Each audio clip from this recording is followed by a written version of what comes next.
Il a déployé une armée fortement équipée sur cette jeunesse.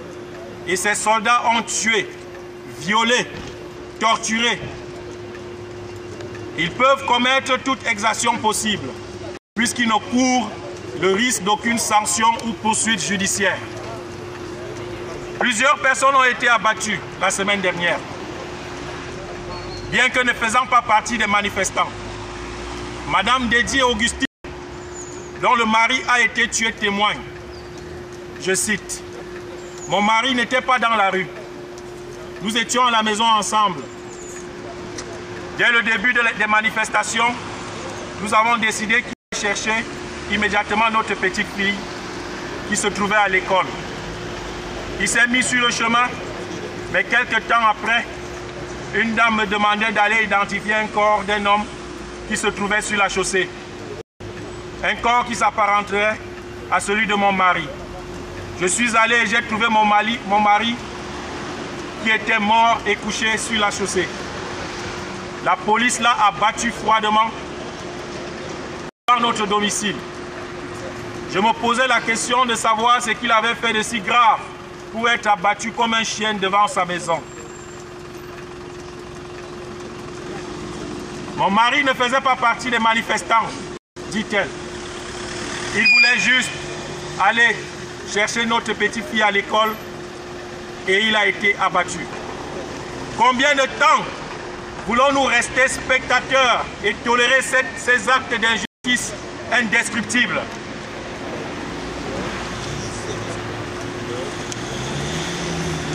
Combien de temps la communauté internationale veut-elle rester spectatrice de ces massacres?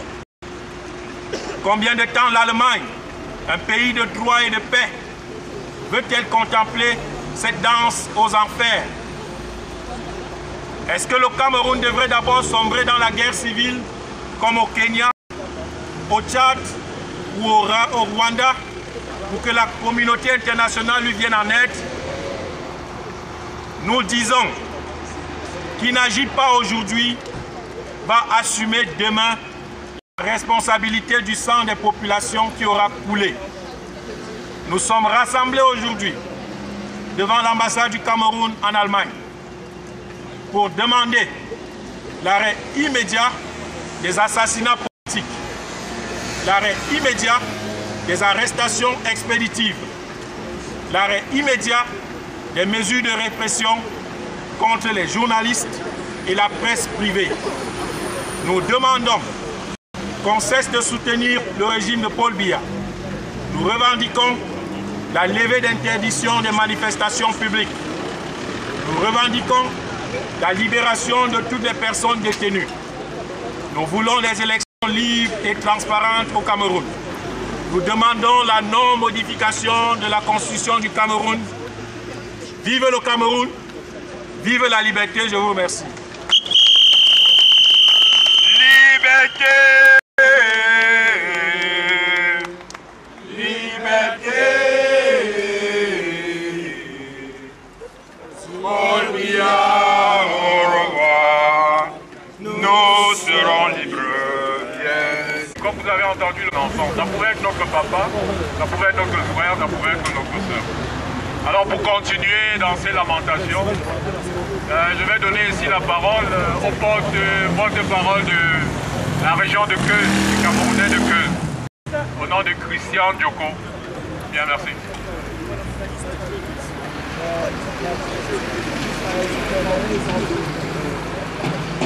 Mes sœurs et frères, je tiens à vous dire... Ouais, alors... Bon, mes sœurs et frères, moi c'est Christian Dioko. Je tiens d'abord à vous dire que le Cameroun est fier de vous aujourd'hui.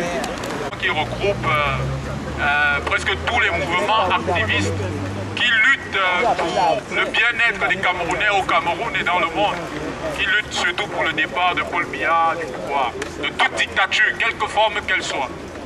Alors ici, j'ai l'honneur de passer la parole au grand, notre grand frère, à l'homme d'expérience, M. Kenessop Guillaume.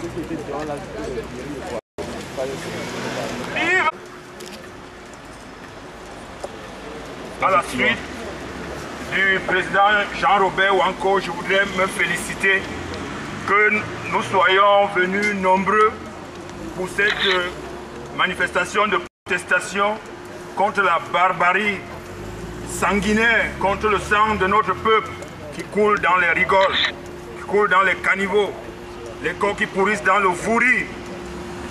Le seul crime de notre peuple, nos masses populaires, c'est d'avoir revendiqué plus de liberté, plus de démocratie, plus de justice. Ils sont descendus dans les rues de Douala, de Yaoundé, de Maroua, de Bafoussam, de Tchang, de Bouddha, les mains nues, pour revendiquer la justice sociale, pour lui demander que les prix des produits de première nécessité soient baissés, afin que les Camerounais, on ne les a jamais vus depuis l'indépendance. Même lorsqu'il y avait la guerre à Bakassi, Paul Biya a caché les armes dans son palais pour attendre leur âge et les sortir contre son peuple. C'est-à-dire que Paul Biya aime plus le Nigeria que les Camerounais. Que Paul Biya aime plus l'étranger que les Camerounais. Ils sont les chars qui sont actuellement dans les rues de Yaoundé, de Douala, de Bafoussam pour massacrer son peuple. Et le bilan, il ne provient pas de nous, les opposants, mais des organisations indépendantes des droits de l'homme. Madeleine Afité de l'ACA littoral dit que le bilan provisoire dépasse la centaine de morts. Elle est modeste. L'ampleur, la centaine de morts, c'est à Penja. Dans les bananeraies de Penja, il y a eu seulement plus de 150 morts. Sur le pont du Vouri, il y a plus de 75 personnes qui sont tombées dans le fleuve. Parce qu'elles ont été prises dans l'étau. Vous connaissez le pont du Vouri? L'armée criminelle du dictateur a laissé les populations s'engager sur le pont. Une patrouille a coincé du côté de Bonabéry, l'autre a coincé du côté du rond-point d'Edo. 1000 personnes sur le pont, des gaz lacrymogènes, des tirs à barrières. Vous devinez aisément ce qui a pu se passer. Des centaines de personnes dans l'eau. Beaucoup, les gens qui ne savent pas nager, beaucoup se sont noyés. Les pêcheurs, la semaine dernière, ont repêché déjà 35 corps. 35 corps ont été déjà repêchés par les pêcheurs. Mais il faut s'attendre à pire. Le bilan risque d'être encore très lourd. Chers compatriotes, est-ce que vous voulez continuer à accepter un régime qui tue les populations civiles? Non! Est-ce que vous voulez continuer à accepter un régime criminel qui assassine sa jeunesse? Non! Est-ce que vous voulez accepter un régime qui ferme les radios privées? Non! Est-ce que vous voulez accepter un régime qui détourne des milliards par an? Non! Est-ce que vous voulez accepter un régime qui contraint des milliers de jeunes à l'exil? Non! Paul Biya, démission! Paul Biya, démission! Paul Biya, démission! Paul Biya, démission! Paul Biya, assassin! Paul Biya, démission! Paul Biya, assassin! Paul Biya, démission! La mort dont on parle n'est pas une abstraction. Ce n'est pas une abstraction. Ça, c'est le camarade Tiwa Jacques, ancien dirigeant du Parlement des étudiants dans les années 90 avec moi. Exclu de l'université en 1993, de toutes les universités en 1993. Contraint à l'exil en Afrique de l'Ouest, au Burkina Faso, au Mali, au Sénégal, où il a fait des études d'expertise comptable. Il retourne en 2004. Malgré nos recommandations de prudence, il dit non, je pense qu'au pays, ça s'est assez et que je peux contribuer à lutter à l'intérieur, de l'intérieur pour améliorer les conditions de vie de notre peuple. Il fonde son cabinet d'expertise comptable, il monte les petits projets de lutte contre les pauvretés, il continue sa lutte pour la liberté, pour la démocratie dans des organisations de la société civile. Tiwa Jacques était le représentant de notre mouvement, le Conseil national pour la résistance au Cameroun. Il a été assassiné au rond-point de Koti. Le 28 février, alors qu'il se rendait chez le combattant Bouamassok pour prendre ses nouvelles. Il a été filé et assassiné à bout portant par une patrouille de l'armée.